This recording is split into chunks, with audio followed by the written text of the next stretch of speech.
Good evening, friends. It's great to be in IIT Madras campus, especially a lot of eager young minds for the last 3 days, part of this international symposium on startups. And possibly we are in the concluding part of the journey now, the last 3-day journey. I take this opportunity to welcome my brother Ghanshyam Tiwari from the Samajwadi Party. And very interestingly, he studied in Chennai. So we don't anymore see this north-south disconnect like many politicians keep talking. And professor who's moderating, and my friend from the Congress, C.K. Kumaravelji. I will just take about 6-7 minutes to lay a map of how India was from 1950 till about 2014, just to give a hang of what happened. Then possibly the changes that BJP government, the party that I belong to, brought in from 2014.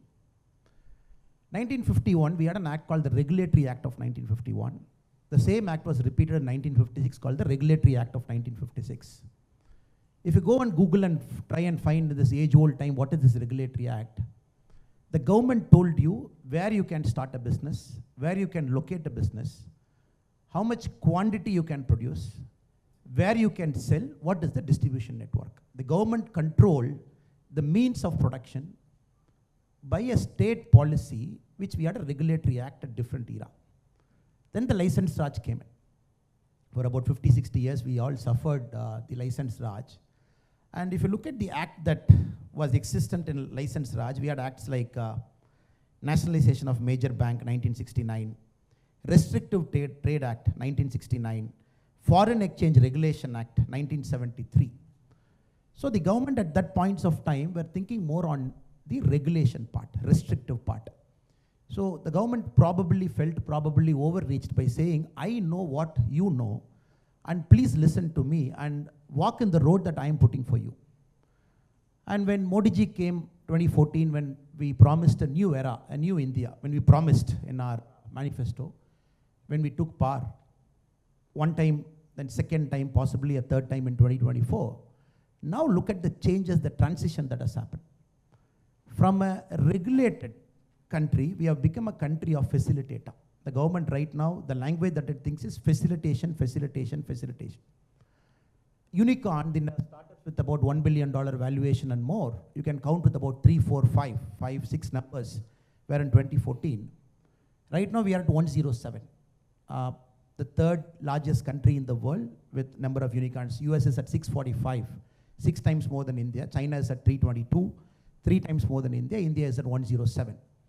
Just look at the quantum leap we have taken in the last 9 years, just because the mindset of government, from a word called regulation, it has shifted to a word called facilitation. The government wanted to facilitate what was happening. But we all know the startup is nothing but a reflection of society. We can't bring some 10 people into a room and say, look, you have studied in IIT Madras, and please go and start a company. Since you studied in IIT Madras, you might have more brain so that your company will be successful. Of course, IIT has got a fantastic tech park. We all have seen it, the kind of magic you do there. But a startup cannot thrive in that system simply because the founder is intelligent, or simply because the founder has gone to a good school, or simply because the founder comes from a great family which has got money to spare for his company. It doesn't work like that. You've got to exist in 5 things. You've got to exist in a word called political, economic, social, legal, and technology. These 5 things defines who you are as a person. Nobody can cocoon himself and say, I'm a product of my own and nothing can touch me. Politics touches you from morning till evening. Economics touches you from morning till evening. Legal touches you from morning till evening. Society touches you from morning till evening. Technology touches you from morning till evening.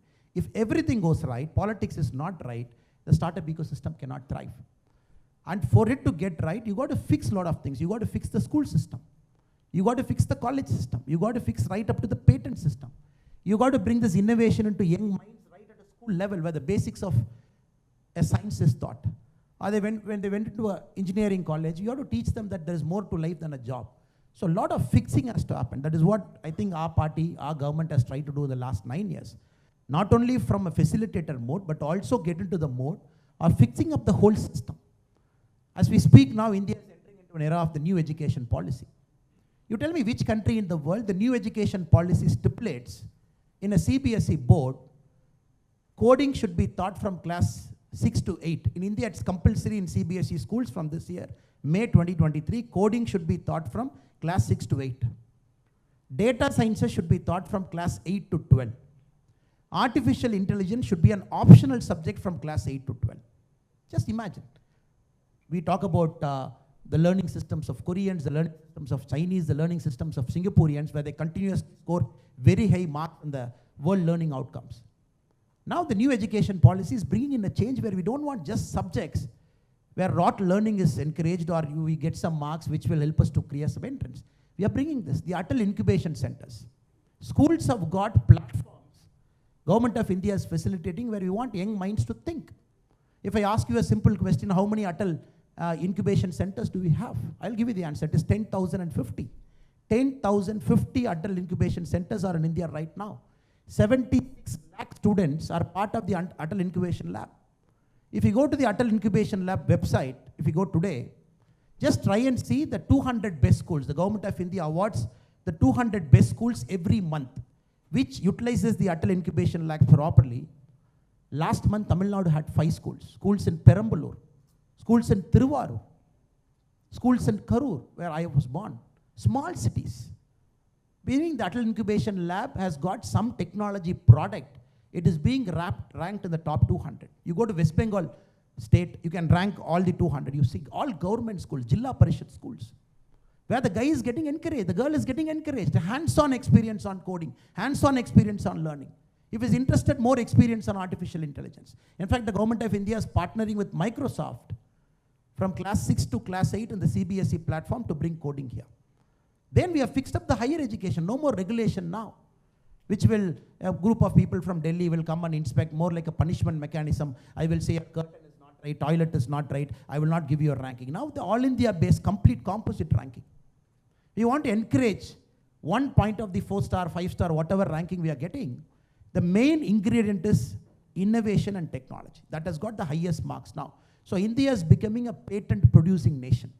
We are not a nation which is going to copy from Chinese or the Americans or the Europeans. We are producing original patents. That is why the startup technology park of IIT Madras is a global hotspot now. So higher education we are fixing. Then we are fixing up the ecosystem. The World Bank in 2014, when our government took over, it said, in the innovation index, where was India? If you look at the innovation index is not just an arbitrary number. Innovation comes when the school system is right, college system is right, when the ecosystem is right, only then innovation can thrive.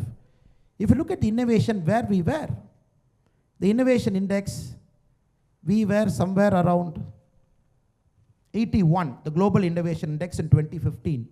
We have jumped to 40 in 2023, a jump of 41 positions. If you look at the World Bank's Doing Business report, DBR, India was at 142 in 2014. We have jumped to 63 in 2019. After 2019, the index is discontinued. We don't have the latest numbers. If you look at the Global Entrepreneurship Monitor 2022 report, it says 83% of India's population perceive they have got the skills to launch a startup. In 2014, in the same Global Entrepreneurship Monitor, it is only 52% they perceive they have a skill. So we are skilling people in crores. We are fixing up the education system. We are fixing up the college modules. And last but not the least, we have got a fund of funds. The Government of India runs a startup fund of funds. The current top up for the startup funds of funds is 10,000 crore. The Government of India is topping that fund. And the Government of India runs a seed fund. The Government of India is very clear, especially the BJP government is very clear. If we have to hit $5 trillion economy in the quickest possible time, it is only startups which is going to take us there. I see very funny, my friends from opposite political spectrum, they say, oh, India is not a 4 trillion. There was a discussion 2 weeks back. Yes, India hit 4 trillion because we don't calculate a real-time GDP number. People from other parties said, no, we didn't hit 4 trillion. Somebody said we have hit 4 trillion. Yesterday, Raghuram Rajan ji, a former economic advisor, he says, India is not going to hit 5 trillion in 2025. Now, this is the conversation now. We are talking of a country which can hit 5 trillion in 1 year. It took 40 odd years to hit 1 trillion. 70 odd years to hit 2.5 trillion. We are talking of a country where the youth of this nation has come out in large numbers, very hungry, very angry also. They want to create systems of their own, create global businesses. We are talking of one economic advisor saying, right or wrong, is saying, how can you hit 1 trillion in 1 year? We are talking of a possibility. 1989, when you look at the global map, we all know which countries, they have the technology in hand, they are the superpowers. Netherlands, 17th century. United Kingdom, 19th century. The Americans, 20th and 21st century. If you look at the 1989, the Fortune 500, the top 10 companies, 6 were in Japan, 4 were in US. Japan had more than US in 1989, the world's valuable company. 2023, if you look at the world's valuable company, 9 are in US. Nothing in Japan, nothing in Japan. Why? The democracy is failing. You have prime ministers every 9 months. You have just yesterday, the Japanese parliament diet, you must have seen 3 cabinet ministers getting resigned over a corruption allegation. When you don't have a stable democracy, when you don't have a stable government, a powerful government, which can take risk on behalf of the population, we cannot see this magic that has happened in the last 9 years. My humble submission to this August gathering is, India is thriving, India is evolving, India is hungry, just because you have given us a stable government. You have given us a powerful government, which is not looking at the other partners. 273 plus, one party has cleared. That is the magic that is happening. 1989, 6 out of 10, the world's most valuable companies in Japan. Right now, not there because the democracy is failing in Japan. So this, I see the beauty of India. The next 5-10 years, the possibility I see is Indian companies, Indian startups, not only unicorns. Now, we are talking of a number called 107. Yes, the Americans are 6 times more. The Chinese are 3 times more, but it's a matter of time we are catching up.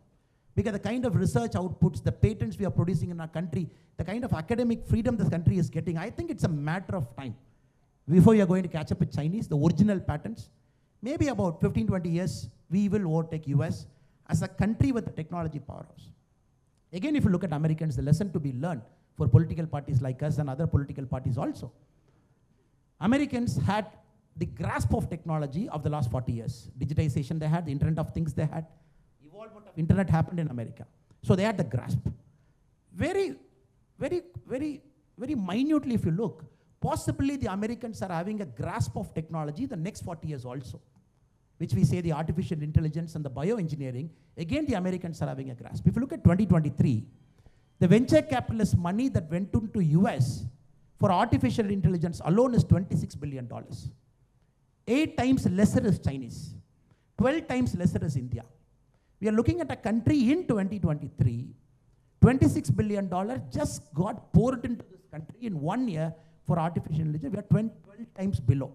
So that is a lesson to be learned. Democracy has to be good. Parties have to come to power on their own with a larger vision, with a majority of their own, which India is right now. We're very fortunate to have Modi ji. And more importantly, you fix up all systems, the school, the academic systems, the risk-taking ability in the society. People have a larger aspiration just than getting into a safe government job. That's why I was very fortunate to sit here, sir. Normally we get into government jobs workshop. Group 1, Group 2, UPSC. Since I'm an ex-cop also, many a time the invitation that comes to me is to talk about government jobs. Please motivate our people to get into government jobs. I feel very fascinating and feel happy to sit in IIT Madras. We are talking of an unsafe job, which is a startup. But for me, this is the safest job in India now, because a startup guy cannot fail in this new India. You cannot fail. The system is getting right. The political system, the economic system, the social system, the legal system, the technology system, and everything is getting right. How can a startup guy fail? So welcome to this great new India. I'm very sure in the coming times, in the next 10-20 years, we'll keep seeing the names here. The global corporations from India, people getting into billions of dollars, people getting employment for thousands of people. I'm sure it is possible. It is a certainty. We just have to get our politics right, and people who lead us also should have that larger vision, like my friend Ghanshyam Tiwari was telling, that we should have the larger vision. Think about country as a whole. Think about the larger possibility, risk-taking culture in our country. It's only a matter of time. I'm sure it will happen. Thank you so much. Thank you very much.